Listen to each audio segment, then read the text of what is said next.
Jadi selain tubuh badan kita menghasilkan antibody terhadap virus ni, terhadap COVID-19 virus ni, dia akan mengenal spike protein ni sebab kita dah ajar dia daripada vaksinasi tu.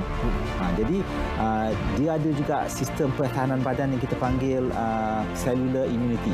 Kita menggunakan sel. Sel maknanya kita gunakan T cell dan B cell dan juga sel-sel lain dalam immunity. Jadi kita ada production of antibody dan juga production of cellular antibody. Jadi gabungan kedua-dua ini dapat mengajar tubuh badan kita untuk mengenal COVID-19 ini kalau dia menjangkiti kita dan menghalang penyakit COVID-19 pada penerima vaksin itu.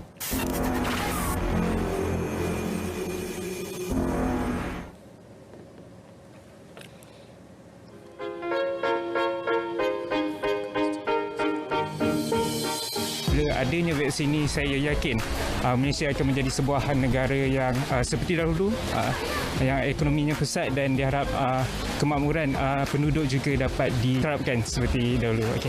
Memang terbaiklah. It's good for everyone.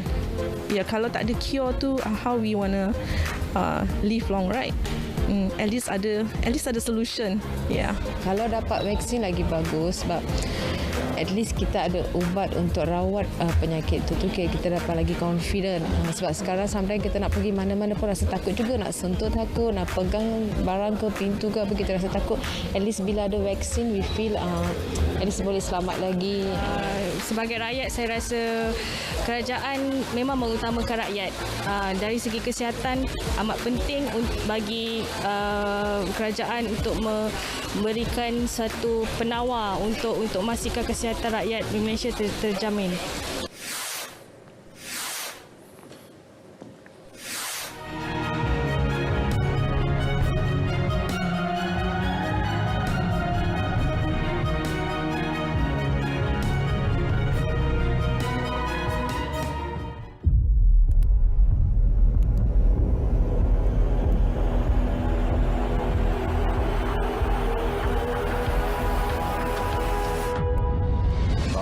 Saya Muhammad Azmi bin Mahmud, Haji Mahmud.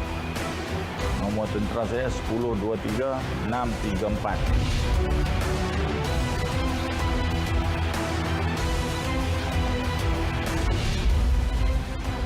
Saya asal daripada Perak, orang Teping lah. Saya masuk ke unit 22 Melayu, Regimen Askar Melayu, 22 Regimen Askar Melayu Raja.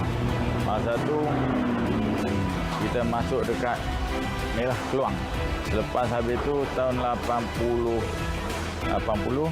kita pindah ke Sungai Petani. Saya masa tu masuk Makakam ni saya pun minta inilah pelatun MP untuk transport. Saya masuk tahun 82 sehingga saya pencen lah tahun 2000.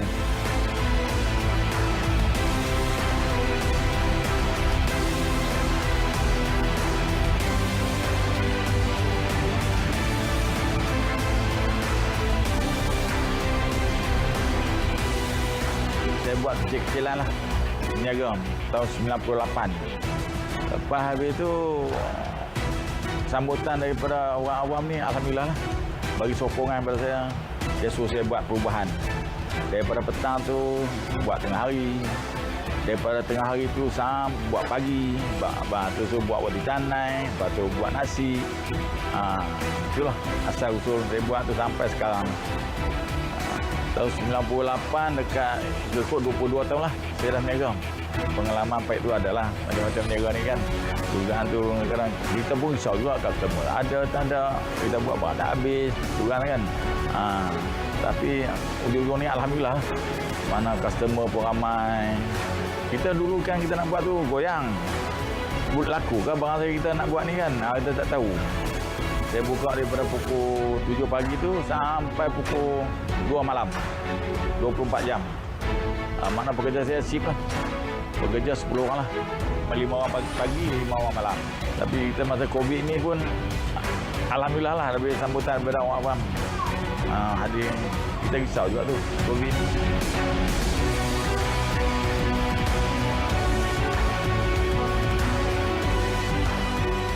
berkenaan dengan usahawan ni, saya nasihatkan seolah yang nak mencebur tu, kita kena bawa daripada bawah dulu.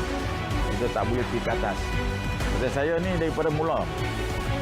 Bidik kari benda kecil tu, saya buat pelan-pelan kan. Kita nampak macam mana keadaan peniaga ni. Tapi minta yang mana yang nak berhenti bersasaran ni, kalau nak buat peniaga, cubalah bidang peniaga. Saya ikut peniaga ni, saya tak ada kemahiran sebenarnya. Masa saya pergi kursus peralihan tu pun, saya ambil bahagian welding. Saya bahagian welding. Tapi orang rumah saya tu nak cuba, minat peniaga tu saya try tengok. Cuba, itulah berjaya. Kalau kata kita nak kursus peralihan tu, kita tengok apa kita minat. Kalau kita minat ada perniagaan, kita kursus perniagaan. InsyaAllah benda tu. Dalam kat mereka hebat tu macam-macam kursus.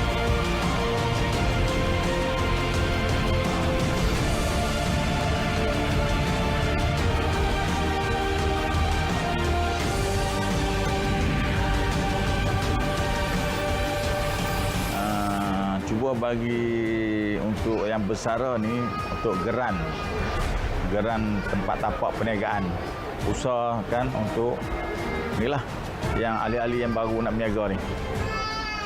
Yang mana ni kan nak berniaga tu, cuba bagi geran, membantu usahawan-usahawan.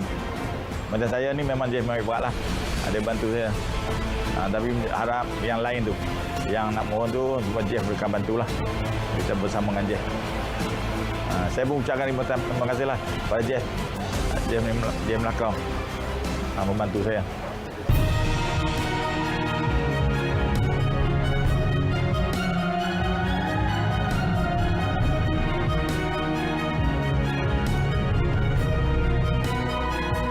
Kementerian Belia dan Sukan KBS akan terus meningkatkan tahap mekanisme mereka bagi memastikan penggiat industri tersebut mematuhi prosedur operasi standard SOP dan norma baharu. Timbalan Menterinya Wan Ahmad Faizal Wan Ahmad Kamal berkata, langkah itu penting bagi memastikan penggiat industri sukan terus bernafas apabila lebih banyak sektor tersebut dibuka secara menyeluruh dan berperingkat tahun depan. Menurutnya, banyak kelonggaran telah diberikan oleh Majlis Keselamatan Negara sepanjang krisis COVID-19 ini, termasuk kebenaran rentas negeri. Beliau ditemui selepas merasmikan Majlis Sambutan Hari Belia Negara peringkat negeri Kedah di Alusta. Dalam perkembangan lain, Wan Ahmad Faizal menyambut baik sambutan yang dianjurkan oleh Jabatan Belia dan Sukan Negeri Kedah itu sejak dilancarkan di peringkat kebangsaan di Johor Ogos lalu. Walaupun di hujung tahun, kesempatan saya buat lawatan kerja ke Kedah, hari ini mereka anjurkan jugalah di peringkat negeri, dan kita dah sampaikan beberapa sumbangan anugerah daripada Menteri Besar juga. Alhamdulillah, terima kasih banyak kepada Kerajaan Negeri dan juga daripada KBS sendiri dalam membantu kita memperkasakan belia di Kedah. Pada majlis itu, beliau turut menyampaikan anugerah Perdana Belia Negara peringkat negeri Kedah bagi kategori individu dan pertubuhan belia. Hadir sama Exco Belia dan Sukan Kedah, Muhammad Firdaus Ahmad. Kejohanan SIC Mini GP 2020 diteruskan secara 4 pusingan berbanding 5 pusingan sebelum ini selepas mendapat kebenaran menyambung semula oleh Majlis Keselamatan Negara MKN. Jelas pengurus program berkenaan Zulfahmi Khairuddin, pihaknya terpaksa mengabungkan pusingan ketiga dan keempat serta memansuhkan pusingan kelima bagi menghabiskan musim ini dengan segera. Tambah Zulfahmi, 2 pusingan itu juga dijalankan serentak pada hari ini dan esok di Litar Kad Antarabangsa Sepang SIKC. Kalau kita ikutkan daripada rider punya side, of course mereka sangat penat dengan 4 perlombaan, tapi kita dah well prepare. Kita dah sediakan 6 hari of training sebelum datang ke event ni, dan mereka tahu what kind of race diorang akan hadapi. Untuk race 1 semua dapat habiskan perlumbaan dengan baik, tak ada crash, dan ada yang crash bangun balik continue race. So I'm very proud of all the riders yang perform pada hari ini. Okay.